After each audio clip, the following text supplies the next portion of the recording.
3, 2, 1. Studio Classroom is Please stand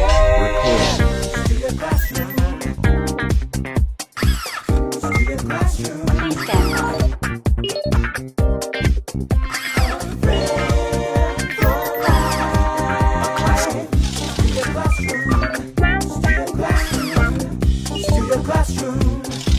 Studio Classroom is on the air.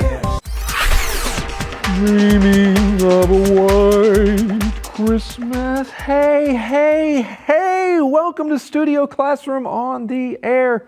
Or I guess I should say, ho, ho, ho. Welcome to Studio Classroom. Merry Christmas. My name is not Santa Claus. It is Gabe. But if we were in the U.S., today would be a national holiday. And probably not very many people would be tuning into our program. However, holiday or not, thank you for being here to learn with us always. The name of our lesson is White Christmas. And you've heard that song that I was singing earlier. But did you know it's also the name of a popular Christmas movie? So here's the question. Which came first, the song or the movie? And I'm glad you asked. We'll find about that and much more in our lesson today. See you soon.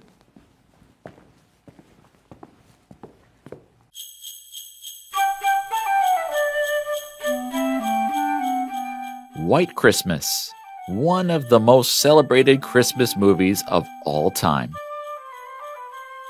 When we were little, there was a holiday tradition that my sister and I never missed. Around Christmas, we always watched the annual television broadcast of White Christmas together. It was our favorite musical, and we had all of the songs memorized. We were in good company as households all over the country tuned in to watch the beloved musical. White Christmas is also the name of the musical's most popular song. Irving Berlin, once referred to as America's songwriter, wrote the song in the early 1940s.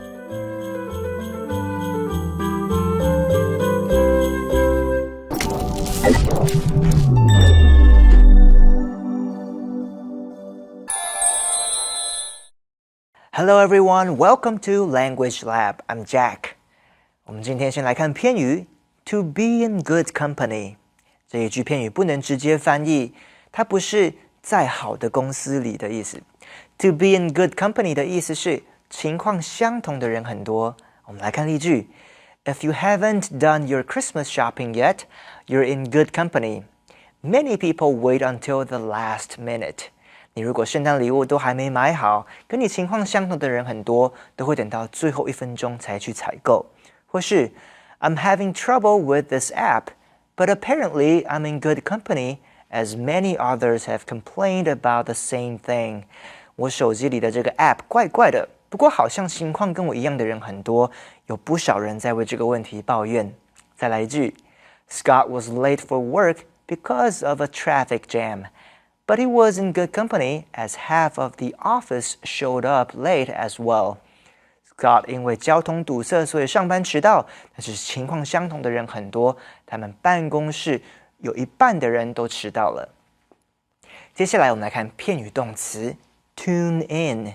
在文章里 to tune in 的意思是收看，比如说 Every afternoon, my neighbor would tune in to watch her favorite soap opera.我的邻居每天下午会收看他最爱的连续剧。To tune in 也有收听的意思，例如 The radio in the old truck still works. You can still tune in and listen to the news report. 老卡车里面的收音机还可以用，你可以收听新闻报道。我们也可以用 to tune in 来指非常了解，譬如说That team isn't doing very well because the team leader is not very tuned in to what is going on. 那个团队的表现不太好，因为他们的领导人对实际状况根本没有了解清楚。Thank you very much, Jack. Hello, everyone. I'm very happy to be with you today as we talk about this musical and song, White Christmas. And of course, the word white in White Christmas For the movie title and the song, that's referring to the idea of a lot of snow on the ground and outside everywhere you go. It's a great way to celebrate Christmas or the Christmas season, especially when you're in a place where it actually does snow. Okay, Rebecca, where you grew up, was there a lot of snow in the winter and around Christmas time? Well, that's a great question, depending on which place you're referring to. Well, you love Virginia. I love Virginia. I didn't grow up in Virginia, though, but I used to live in Pennsylvania. Oh. And in Pennsylvania, yes, we had snow in the winters, and I remember at Christmas time, there was always a lot of snow, and we would go outside and we would sled down our steep, steep, steep driveway. Oh man, it sounds like a lot of fun. Well, we're learning about this movie, this musical, this song, White Christmas, one of the most celebrated Christmas movies of all time. Let's take a look at that little phrase at the end, of all time. This is in all history, or considering everything else in history, this is the best. That's right. For example, Michael Flatley is one of the best Irish dancers of all time. Well, I would say he's the most famous of all time. Oh, definitely. He definitely is probably one of the most famous, if not the most famous of all time. That's right. Well, our author here says, when we were little, there was a holiday tradition that my sister and I never missed. We don't want you to miss this learning opportunity as we talk about the phrase to never miss something, or we never missed it. We use this to express how valuable or important something is in our life. Exactly, and this actually reminds me growing up. My grandma, she never missed a birthday, none of her grandchildren's birthday. She made sure that she sent us a card every single year. Wow, that's a very thoughtful and considerate grandma. Oh, absolutely.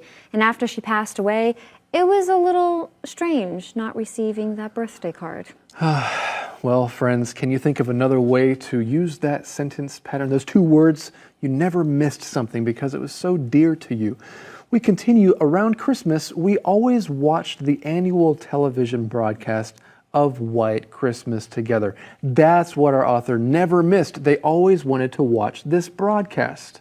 It was our favorite musical, and we had all of the songs memorized. We were in good company as households all over the country tuned in to watch the beloved musical. All right, so they had all the songs memorized. You could rephrase that to say they memorized all the songs. But that's just another way of saying it. We had the songs memorized. Okay, so they knew all the songs. You could say they knew them by heart. They knew exactly how to sing them, where all the pauses were, all the lyrics. They had them memorized. White Christmas is also the name of the musical's most popular song. Irving Berlin once referred to it as America's songwriter, wrote the song in the early 1940s. Okay, so he was referred to as America's songwriter. Okay, let's talk about that phrase, to be referred to as something. He had a reputation, so it wasn't his name. He's not America's songwriter, but it's kind of his nickname. He developed a reputation for writing really good songs, so good that he became known as America's songwriter. And here's another example as to how you can use that phrase, referred to as. New York City, often referred to as the Big Apple, has some of the best pizza. And we could also say the Big Apple is New York's nickname. So often someone's nickname, we could also use this phrase. We refer to this person as such and such. So this person is referred to as America's songwriter. He wrote the song in the early 1940s. And I have to say, if you're referred to as America's something, that's high praise. The actress Meg Ryan was once referred to as America's sweetheart. Okay, excellent. Well, earlier we did see the phrase to be in good company, and right now it's time for us to see how this phrase is used in a skit.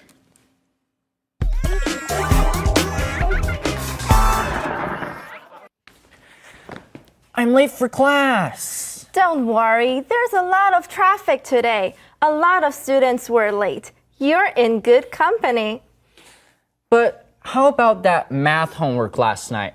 I didn't even understand it. You're in good company. The homework was really hard. A lot of students didn't understand. Oh no, I forgot my lunch today. Oops, you're in good company. A lot of kids forget their lunches. Well, I'm happy to know that whatever happens, I'm in good company. Well, that's what friends are for. Hey, guess what? I'm gonna put this frog in the teacher's desk. We all play jokes, right? I am in good company, right? No way! You're on your own.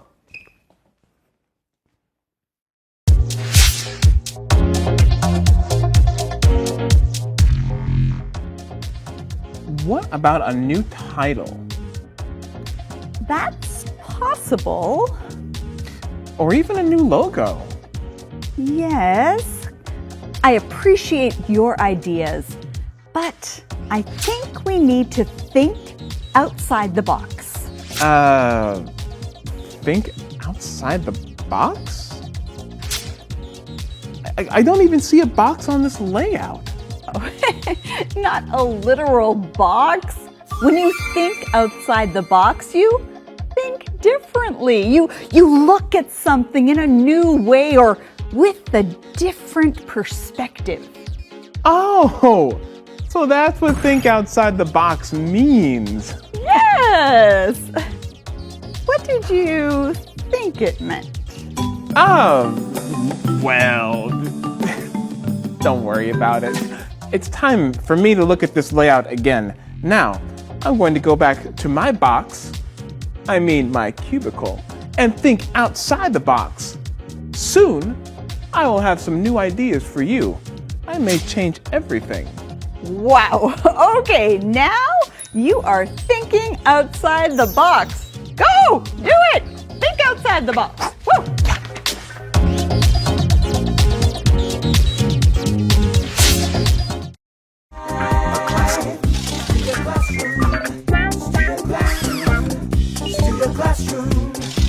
Studio Classroom is on the air. Welcome back to Studio Classroom. Okay, before we continue, here's a little quiz for you. We discussed a phrase earlier that means that you're doing something and you're not the only one. There are many other people doing or enjoying the same thing. If you're thinking of the phrase, you're in good company, well, you're in good company. I was thinking of the same thing. So a lot of people every Christmas, they watch this movie called White Christmas. And it has this famous song. It's also called White Christmas. Let's learn a little bit more about White Christmas right now.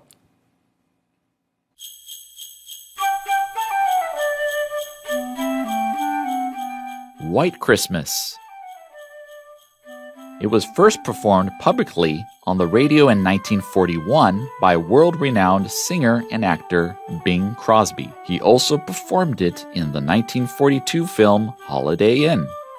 White Christmas won an Oscar for Best Original Song, and it was enormously popular.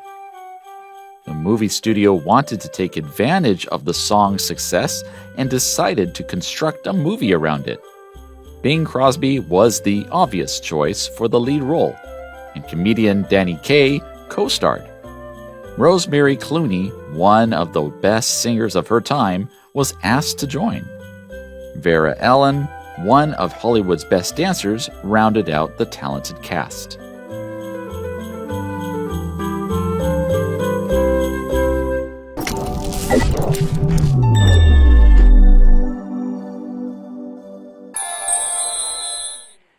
我们接下来要看的字是副词 enormously。enormously 的意思是极度的或是非常的。来看例句 ：The restaurant's view was beautiful and the food was delicious.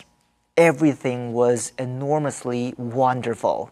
该餐厅景色优美，菜肴也很美味。总之，所有一切都非常美好。或是 The students have studied very hard and their grades have improved enormously. 学生们都认真读书，他们的成绩有非常大的进步。再来一句 The albatross scared the child with its enormously wide wingspan. 那这信天翁极为宽长的翼展把小朋友吓坏了。最后我们要看的字是名词 comedian。在文章里 comedian 的意思是专门演喜剧的演员。譬如说 There are rumors that the famous comedian is trying out a different kind of role in his next movie. 听人家说那位名喜剧演员的下一部电影要尝试着另外一种角色。我们也可以用 comedian 来指一位很爱搞笑或是常在开玩笑的人。例如 Ricky is always such a comedian, and that is why people don't take him too seriously. Ricky 常常在搞笑，所以大家都不会认真的对待他。Okay, let's get back to our teachers. Thank you very much, Jack. Yes, that was enormously helpful.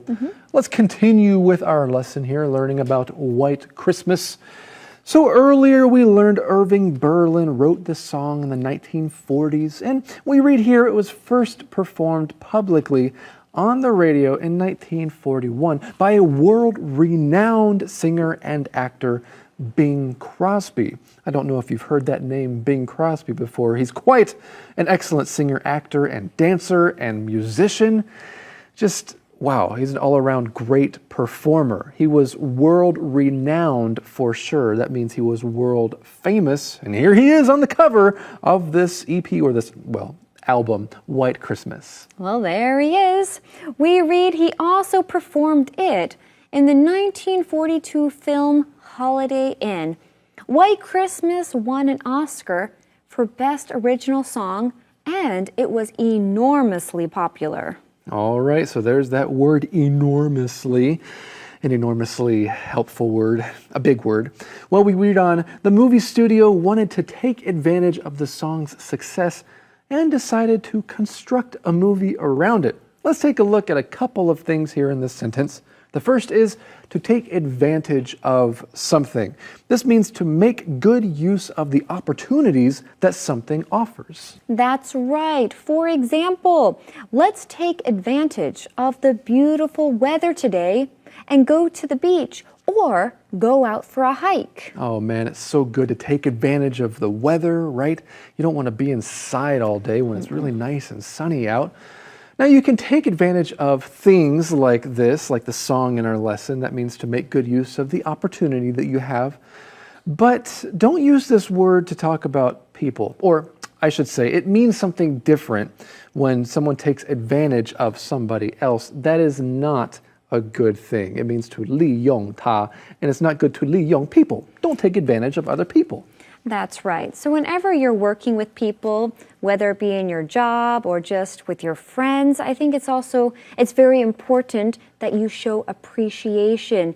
Don't take advantage of their generosity, but appreciate them and let them know that you care about them. And we want to take advantage of another phrase here in this sentence, and that is to construct something around something else. The word construct means to build. So that's the idea. You're using something as the foundation. So they're using this song, White Christmas, as the foundation of this movie, and they're building everything else in the movie around it. You know what I think is really interesting, Gabe? What's up? Is most of the time, a movie is created and then the songs kind of come along with the movie. Most of the time, a movie is not constructed around a song. So I actually thought that was a very interesting point when I was learning about the fact that this movie was constructed around the song. That's right. I can't think of other movies recently that happened like this, but one also around the same time that also involved the actor Danny Kaye was the movie Singing in the Rain. That's what I heard anyway. There were a lot of really interesting and fun songs, and so they decided to make a movie around all of these songs and kind of put them together. Okay, well, there you go. Well, we read here Bing Crosby was the obvious choice for the lead role, and comedian Danny Kaye co-starred. Let's take a look at that phrase, obvious choice. That's right. He was the obvious choice. That means they weren't even considering anybody else. They weren't thinking of anybody else. They knew he would be the best one. He was the obvious one. For example, we're going to watch a movie tonight. Since it's Christmas, the obvious choice is a Christmas movie. Excellent. Well, we read on here about other actors or actresses. Rosemary Clooney, one of the best singers of her time, was asked to join Vera Ellen, one of Hollywood's best dancers, rounded out the talented cast. So it made it a very full and complete cast. Exactly. Well, right now, friends, it's time for us to learn something about Christmas traditions in the Info Cloud.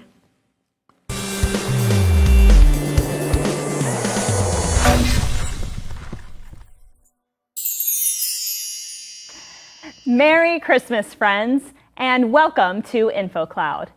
And a very Merry Christmas to you too, Rex. You too, Anne-Marie. Hey, let's talk about Christmas traditions in America today. Can you tell us about how you celebrate Christmas with your family? I would love to. Well, on Christmas Eve, many Americans go to church. There we listen to the story of how God sent his son, Jesus, as a gift to the world. We sing Christmas hymns and light candles. I've heard a lot about waking up really early Christmas morning to gather around the Christmas tree and open presents. Is that something your family still does? When my siblings and I were young, yes. Sometimes we would even force our parents to wake up at 5 or 6 a.m. Now that everyone is grown, we prefer to sleep in. Let's talk about the food. What do you eat on Christmas Day? My family eats 2 meals on Christmas, breakfast and dinner. We have cinnamon rolls and orange juice after opening presents. Late afternoon, we eat a big meal of appetizers, ham, potatoes, and dinner rolls. That sounds delicious. It is. You know, friends, people all around the world celebrate Christmas in different ways. From all of us here at InfoCloud, we hope you all have a very Merry Christmas. 西方人过圣诞节跟东方人有一点不太一样。以往在美国，家家户户都会在圣诞夜上教会去听牧师传讲耶稣基督降生的福音信息，跟大家一起唱圣诞诗歌。圣诞节当天，有些孩子会兴奋的一大早就把父母亲吵醒，吵着要开礼物。Anne-Marie 老师的家人通常会在圣诞节一起吃早餐和晚餐，下午会吃一些点心和开胃菜，像是火腿、马铃薯和餐包之类的食物。其实世界各地每个地方的人庆祝圣诞的方式都不太一样。如果你有认识一些外国人，也可以问问他们和家人是怎么过圣诞节的。这就是今天的 InfoCloud， 我们下次云端见。Well, what are some of your country's holiday traditions? I'm sure you know how to talk about them, but do you know how to talk about them in English? You should try it. And if you haven't yet, check out actors like Bing Crosby and Danny Kaye and Rosemary Clooney on YouTube and see what they were known for. Check out what they can do. They were quite talented. And we have more to learn about the summary or the story of White Christmas next time, so be sure to join us then right here on Studio Classroom. See you then. A good friend lasts a lifetime. I am so proud to have you in my life. A good friend lasts a lifetime.